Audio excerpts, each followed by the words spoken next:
Türkmenistan'ın Abadat ýaky zowlugynda geçirilen halkara çäresi resmi dawaralar we şowhunly tomoşalar bilen tapawutlanýar. Günüň dowamında saatly konsertler, bezemen sergiler geçirilýän bolsa, akşamlaryna feýerwerk atylýar. Emma depe edilip goýulan we uly möçberde ýere seçilen azyk önümleriniň sergisi en çemel bäri iýmet aladatyndaky ilat köpçüliginiň ünsüni çekdi we nägilelik döretdi. Türkmenistandaky ykdysady krizis çuňlaşyp, halkyň durmuş derejesiniň iňňen pese gaçan wagtynda Türkmenistanyň hökümeti şeýdip öz aýybyny gizlejek bolýar we halkara uramalarynyň gözüne çöp atmak üçin şeýle çäreler gurnaýar. Dip Türkmenbaşynyň ýaşaýjysy Azatlyk radiosu bilen öz pikirini paýlaşdy. Şu günler Türkmenbaşynyň golayyndaky Abazada Birleşen Milletler Uramasynyň deňde çykalgaty bolmadyk ösüp barýan ýurtlar boýunça 3-nji maslahaty geçirilýär. Daşary ýurtly mehmanlar üçin gurnalan dawaralar barada ýerli habarçymyz şeýle gurrun berýär. Daşary ýurtlardan gelen mehmanlara agşamlaryna türlü konsertler berilýär. Türkmen bakçy önümleriniň sergisi türlü uskunlar bilen bedelli. Göçme tandyrda gadak unundan taýýarlanan we sadagyň közüne bişirilen meli myssyk çörekler mehmanlara hödürlenýär. Şol ýerde ýagda bişirilip pişme paýlanýar. Mehmanlara dürlü tagamlar hödürlenip çiýişlik bişirilip berilýär. Abazada we Türkmenbaşyda daşary ýurt mehmanlarynyň barýan ýerlerine ýerli ilat goýberilmeýär. Türkmenbaşynyň ýaşaýjylary bu halkara konferensiýasy sebäpli dürli çäklendirmelere etibar edilýär. Olara akşamlaryna köçe çykmak gadagan edilýär. Balkan vilayatynyň häkimetleri ençeme ýurdun wekilleriniň Türkmenistanda boljak günlerinde azyk dükanlarynda we bankomatlaryň öňünde nowatlar bolmaz ýaly aýlyklaryň we pensiýalaryň 10-njy awgustda berilejekdigini ýaşaýjylara öňünden duýdurdylar. Abazadaky halkara çäreleri 8-nji awgustda çenli dowam edýär. Şol bir wagtda ýerli ýaşaýjylar döwlet telewiziýasynda görkezilýän reportajlarda mehmanlaryň Türkmenistan barada aýdan övgüli sözlerine hem nägile bolýarlar. Mehmanlar bu dürli numatlardan iýip içip Türkmenistan gözel baý ýurt diýip notaýarlar. Ýöne bu bolçulugyň arkasyna türkmen milletiniň aşa garyplaşmagy we gözgüýni ýagdaýa düşmegi ýatyr. Dip Balkanly ýaşaýjylaryň ýene bir aýtdy. Türkmenistanyň ilaty soňky 8 ýyl bäri azyk gytçylygyna sebäp bolýar. Ilat köpçüligi agyr maddi şertlerde ýaşaýar we döwlet dükanlarynda bazarlardaky nyrklardan tehel arzan satylýan azygy şol sanda çörege mätäç bolýar. Un çörek yetmezçiligi wagtyl güýçlenýär we nowatlara sebäp bolýar. Şeýle-de ilat öz gazanç hakyny we pensiýalaryny döwletden kömek pullaryny wagtynda alyp bilmeýär. Pulun hasaplary geçirilmeginiň gijikdirilmegi we bankomatlarda naqd pulun yetmezçiligi muňa sebäp bolýar. Bu yalan sahnalaştırılan şäher konferensiýanyň netijeligi barada sorag döredýär. Bu çykdaýjydan başga zat däl, peýda berjege meňdemeýär. Mehmanlar Türkmenistany öwdi, türkmen hökümeti bolsa öz gedegine gelen mehmanlara dürli öwgüleri aýdyp olardan kim galmady? Dip Azatlyk bilen gurrundeş bolan türkmen başyly ýaşaýjylaryň ýene bir aýtdy. Birleşen Milletler Uramasynyň Abazadaky halkara konferensiýasy bu ýerde din jalyan türkmenistanlary hem täsir getirdi. Iýulyň aýagynda Abazada din jalan raýatlar daşary ýurtly mehmanlaryň gelmeginden öň din jalyşyny besetmäge we tölen mehmanhanalaryny terk etmäge mejbur edilipdi. Abazadaky taýýarlyklardan habarly çeşmeleriň Azatlyk radiosyna aýtmagyna görä, şondan soň mehmanhanalarda saýlanan we jikmejik barlygdan geçirilen işärlerden we güýç gulluklaryň wekillerinden başga adam galmandyr. Ahal vilayatynyň etrap bazarynda dilekçilik edýän çağalar köpeldi. El serip ýören çağalaryň käbiri oku esbaplaryna pul soraýan bolsa, beýlekler suw çörege mätäçdigini aýdýarlar. Häkimetler çağalara batyş etmek bilen mesele çemeleşýärler.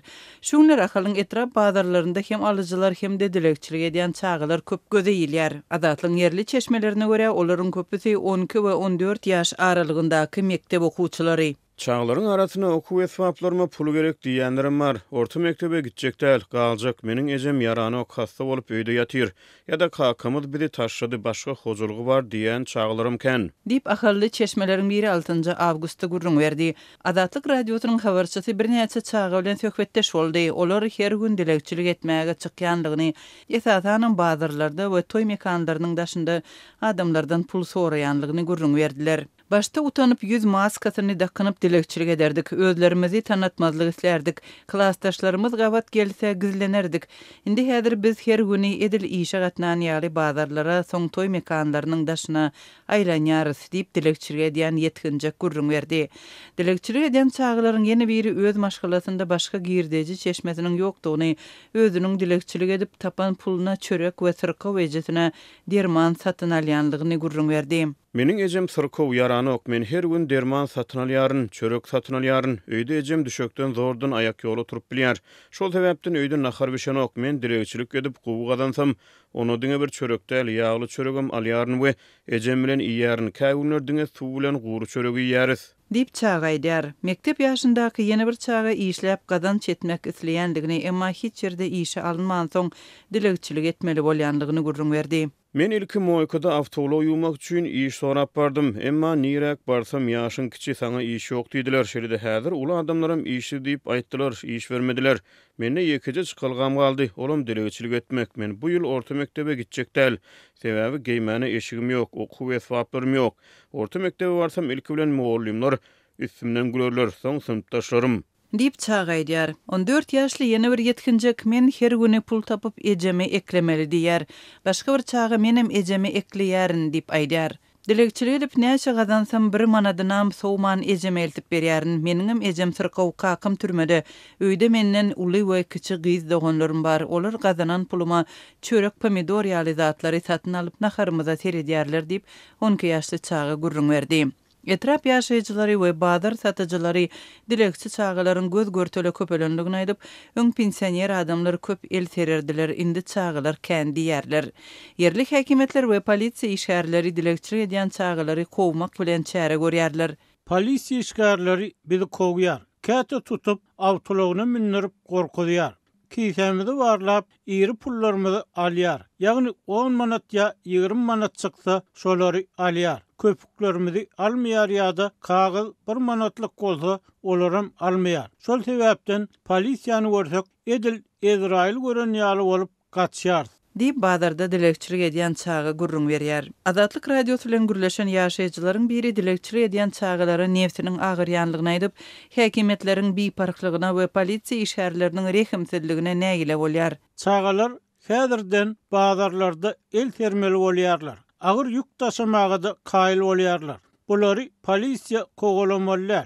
Olar polisiýadan pul soranoklar, adat raýatlardan soraýarlar. Nämesin çagalar, el sermeseler, näme ogurlyk etsinmi? Dip ýaşaýjylar. Türkmenistanyň hökümet agzarlarynyň çykyşlarynda we döwlet mediasynda ýurtdaky garyplyk we çagalaryň dilekçiligi ýaly agyr meseleler düýpden gozgalmaýar.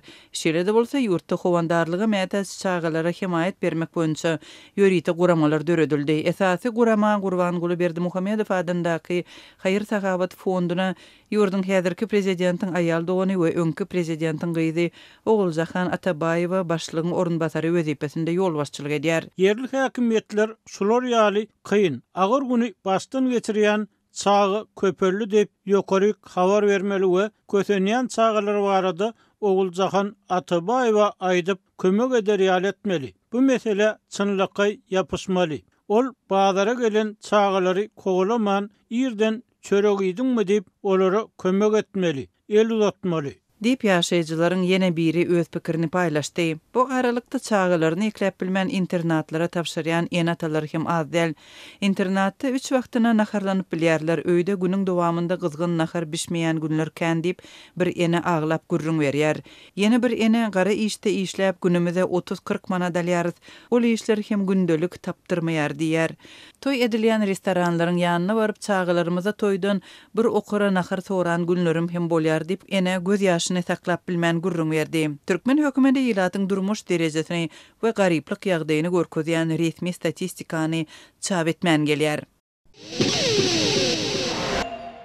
Azatlygyň habarçysy ýurdun umumy bilim berýän orta mekdepleriniň mugallimläriniň resmi zähmet ruhsatlary wagtyny awgust aýynyň başyndan işe çykmaly edilenligini habar berýär. Emma bu maglumaty resmi taýdan tasdiklatmak ýa inkar etdirmek başartmady. Türkmenistan'ı muğulumların hökümet tarafından kurulyan dürlü köpçülük çarelerini, o hozurluk işlerini, şol tanını saylı işlerini çekilmeyi ve koşmaça hak tölenmezliği adati zat kataplanıyor.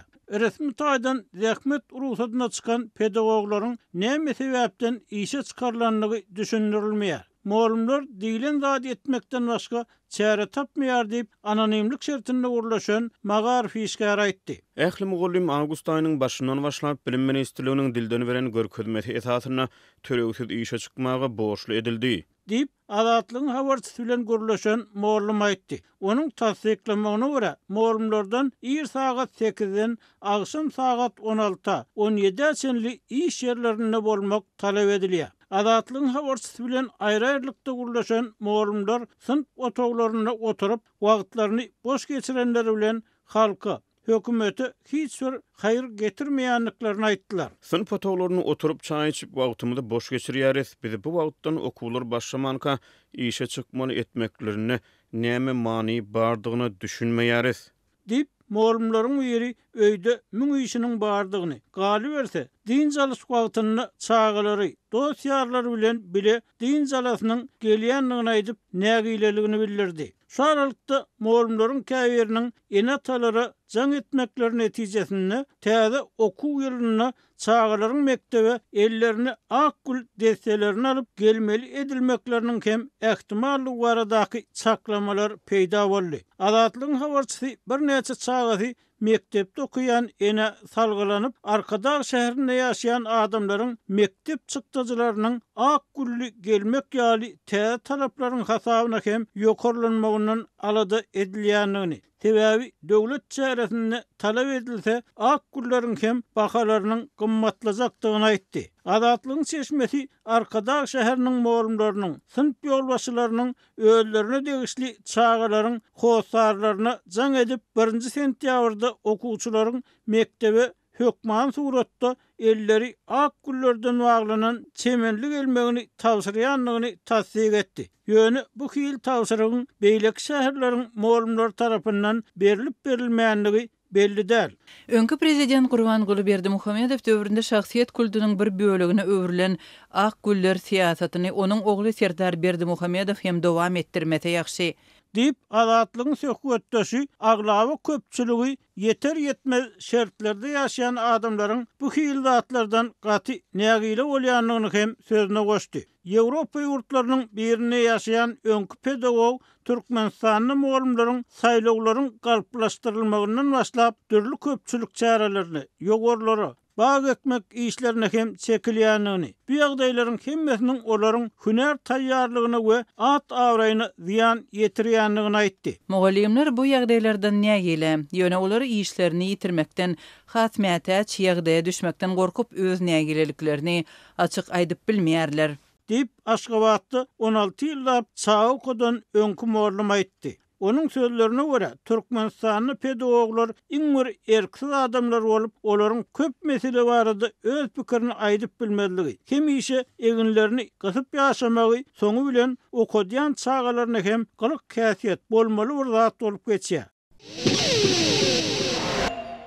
Kremlin ýokary derejeli kömekçisi prezident Vladimir Putin bilen ABŞ-nyň prezidenti Donald Trump'yň ýakyn günlerde duşuşokdugyny we Rus lideriniň ABŞ-nyň Moskwadaky ýörüti wekili bilen Ukrainada 3 ýyldan gowrak wagt bäri dowam edýän söwüşi soňlamak barada peýdaly we döredijlikli gepleşik geçirenligini aýtdy. 7 awgustda Putiniň daşary siýasat boýunça geňeşçisi Yuriy Ushakov duşugy taýynlyk görülýänligini we iki tarapyň onuň geçiriljek ýeri barada iýem umuman ılalaşanyny aýtdy. Amerikan tarapynyň teklifi bilen ýakyn günlerde iki tarap sammit geçirmek barada prinsipde ılalaşyk gazanyldy diýip Russiýanyň döwlet habarlar agentligi Ushakow sitirledi. Bu iki ýolbaşçy duşuşda Putin bilen Joe Bidenyň 2021-nji ýylyň iýulunda Jenewada bolan duşugynyň bäri ABŞ-nyň we Russiýanyň prezidentleriniň arasyna ilkinji sammit bolar. Şondan bir ýyl geçip geçmän Russiýa 2022-nji ýylyň fevral aýyna Ukraina giň derejeli hüjüme başlan soň Moskwa bilen Washingtonyň arasyna gatnaşyklar kesilipdi. Ushakowyň aýdan sözleri Trumpyň bir gün öň ABŞ-nyň ýörüti wekili Steve Witkoff Lavrov'un ve Putin'in arasına geçirilen duşuşukda köp ötüş kazanıp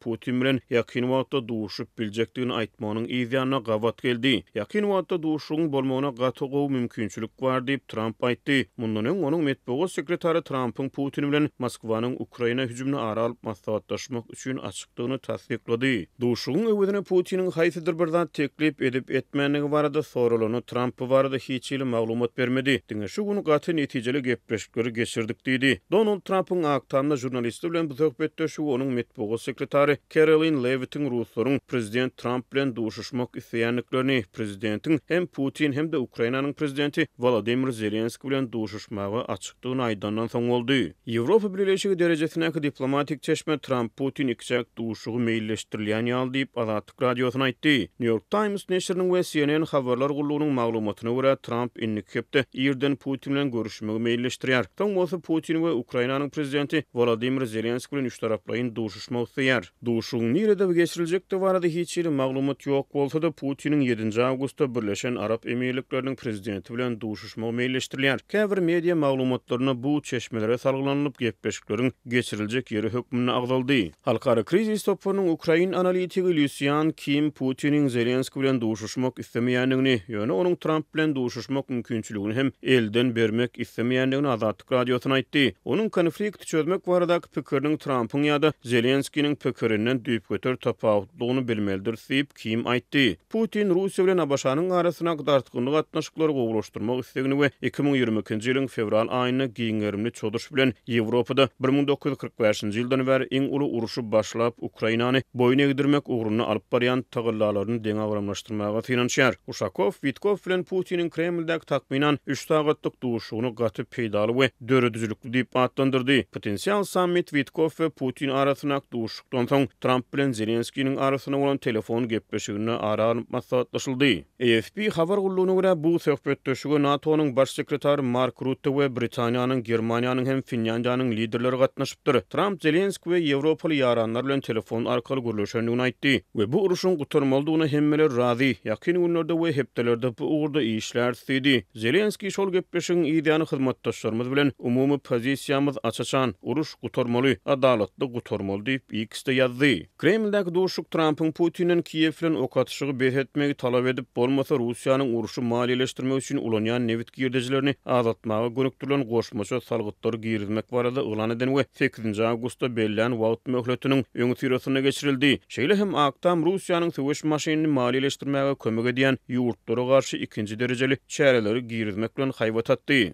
Abaşanyň döwlet sekretary Marco Rubio Trump'yň goşmaça sanksiýalary girizip-girizmezlik barada kararyna ýakyn 24-36 sagatyň dowamyna geljegini aýtdy. Maý aýynyň bäri Istanbulda geçirilen göni Russiýa-Ukraina gepleşikleriniň 3 tapgyryna tutsaglaryň alyş çalyşygy barada şertnama baglaşyldy. Ýöne parahatçylyga tarap öňe düşlük bolmady we taraplaryň pozisiýalary uzaklygyna galdy. 14-nji ýylda Trump Putiniň uruşy bethetmek üçin 50 günniň bardygyny, bolmasa Russiýanyň neft we beýleki eksporta gönükdirilen berk salgytlary duçar boljokdygyny ma'lum etdi. Ýöne soň ol bu möhleti 8-nji awgustda geçirdi.